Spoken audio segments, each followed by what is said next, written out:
Aujourd'hui, le freelancing, c'est donné à tout le monde. Tout le monde peut chercher sur internet comment gagner de l'argent en ligne. Mon histoire avec le freelancing, elle a commencé quand j'étais déjà étudiant. Je voulais me faire de l'argent sur internet pour avoir de l'argent de poche et sortir avec mes amis. Donc, j'ai cherché sur internet comment gagner de l'argent sur internet. Et je suis tombé sur les mêmes vidéos que tu as sûrement dû voir toi-même. Tout le monde peut chercher sur internet comment gagner de l'argent en ligne, tomber sur les vidéos qui lui expliquent comment gagner de l'argent en ligne. Tout le monde peut mettre son profil sur ces plateformes de freelancing en ligne. Aujourd'hui, en 2025, il y a énormément d'opportunités dans le business en ligne et dans le freelancing. Je vais te dire exactement ce qui est le plus important quand tu te lances dans le freelancing. Déjà, première chose, concentre-toi sur une seule compétence. Une seule compétence. Une seule compétence que tu vas monétiser. Tu vas mettre cette compétence-là sur toutes les plateformes. Et tu dois être le meilleur dans cette compétence-là. C'est-à-dire, avec le temps, tu vas être reconnu comme étant le meilleur dans cette compétence-là. Aujourd'hui, tout le monde a des compétences, il faut juste savoir se vendre, il faut juste savoir vendre ses compétences. Et il faut les vendre aux bonnes personnes. Aujourd'hui, le plus important dans le freelancing, c'est d'avoir de l'expérience et un portfolio. Si tu as 10 compétences, tu pourras pas être le meilleur dans toutes ces compétences-là.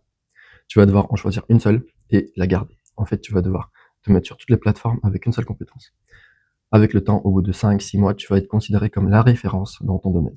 Pourquoi? Parce que tu vas savoir t'adresser aux bonnes personnes, à ta cible, et en fait, tu vas vendre une seule chose. Et du coup, en fait, ces personnes-là, ils vont savoir exactement ce que tu vends et il y aura un match entre tes compétences et la cible. Par exemple, si tu as 10 compétences à monétiser, comment tu vas faire pour avoir 10 expériences, 10 portfolios différents? C'est impossible.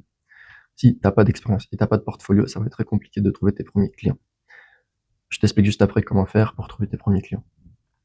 Maintenant, concentre-toi sur une seule compétence que tu vas monétiser et tu vas mettre tous tes efforts dessus. Et t'inquiète pas, toutes les compétences sont monétisables. Avec toutes les compétences, tu peux faire de l'argent. Deuxième point, adresse-toi à la bonne personne. Adresse-toi à la bonne cible. Il faut que tu choisisses une cible. C'est pareil. C'est comme les compétences. Tu peux pas avoir 10 cibles différentes. Tu vas devoir avoir une seule cible.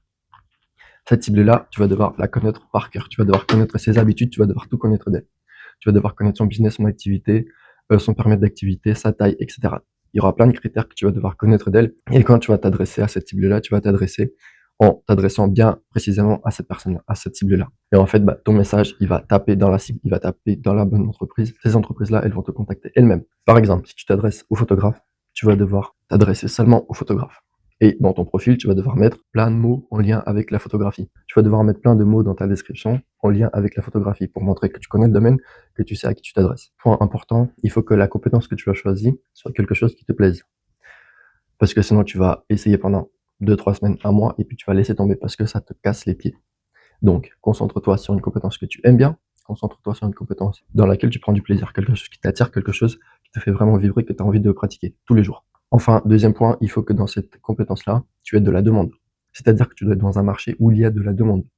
S'il n'y a pas de demande, personne ne va acheter ta compétence, personne ne va acheter ton service. Pour savoir s'il y a vraiment de la demande, va sur les différentes plateformes, tape ta compétence et regarde le nombre de personnes qui se présentent, le nombre de personnes qu'il y a dans cette compétence-là. Deuxième point, regarde le nombre d'avis qu'ils ont, c'est-à-dire regarde le nombre de personnes qui ont commandé chez eux. S'il y a par exemple 200, 300, 400, 500 personnes qui ont commandé chez une autre personne, c'est très positif. Tu vas trouver 5, 6, 7 personnes dans ta niche et tu vas t'inspirer de leurs compétences. Tu vas t'inspirer de comment ils rédigent leur description, tu vas t'inspirer de leur portfolio et tu vas devoir réaliser la même chose. Quand tu es freelance, tu viens pas pour inventer la roue. Tu viens pour t'inspirer de ce qui se fait déjà et tu vas proposer quelque chose de nouveau. Tu vas proposer une compétence, tu vas proposer ta compétence à toi. C'est ce qui va faire la différence.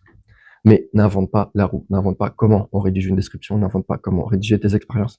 Tout ça, c'est déjà fait sur le marché, ça se fait et ça fonctionne. Regarde juste les 10 meilleurs de ton domaine et inspire-toi d'eux. Tu peux même prendre toute la description d'une personne, tu fais ça des 10 personnes, tu lui donnes à ChatGPT, tu dis donne-moi les points communs de ces 10 descriptions-là. Maintenant, voici mes compétences, voici mon expérience, rédige une description identique en prenant les différents points qui reviennent à chaque fois dans les 10 descriptions. Ensuite, être présent sur toutes les plateformes. Tu dois être présent sur toutes les plateformes. Pas une seule, pas deux, toutes. T'en as plein. Regarde sur internet, tu tapes plateforme de freelancing, t'as les plus grosses, Fiverr, Malt, ComeUp, etc. Ça, c'est les plus grosses.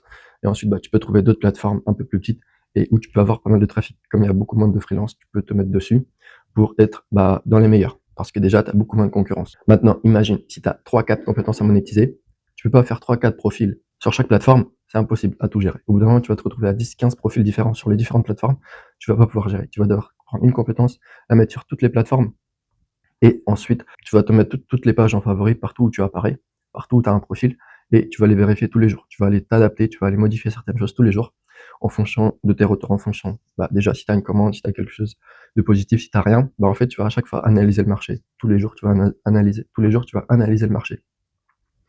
Tu vas aller voir les meilleurs, qu'est-ce qu'ils font, qu'est-ce qu'ils vendent, etc.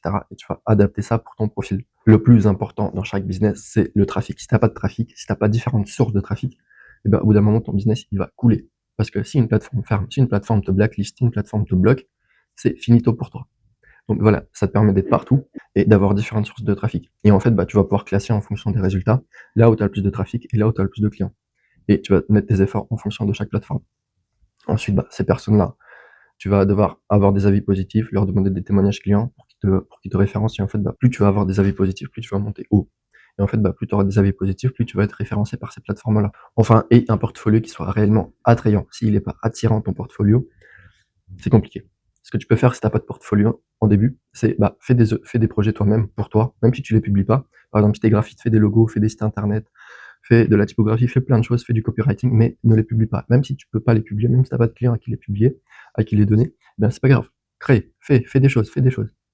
Et au bout d'un moment, ça va payer. Parce que tu vas les mettre dans tes réalisations, tu vas les mettre dans ce que tu sais faire. À un moment, tu auras des clients qui vont venir sur ton profil, qui vont regarder, ils vont dire, ah, intéressant. Ok, il a pas mal de pratiques, il sait ce qu'il fait, le résultat, il me plaît, du coup, je vais commander chez lui. Je vais discuter avec cette personne-là, et là, ça va être à toi de te vendre, ça va être à toi de mettre tes compétences et tes atouts en avant. Et ce que tu vas devoir faire, c'est maximiser tes points forts et diminuer tes points faibles. Là où tu as le moins de compétences, c'est-à-dire tu dois pas en parler, tu dois éviter d'arriver sur ce sujet-là. Et justement, quand tu vas aborder ce sujet-là, tu vas justement parler de tes compétences, tu vas justement parler de tes points forts. Ça va permettre de te mettre en avant de la bonne façon. Donc voilà, je te remercie d'avoir écouté cette vidéo. Si tu as appris des choses, abonne-toi, mets un pouce bleu à cette vidéo. Et je te remercie, regarde les prochaines vidéos, tu vas apprendre pas mal de choses.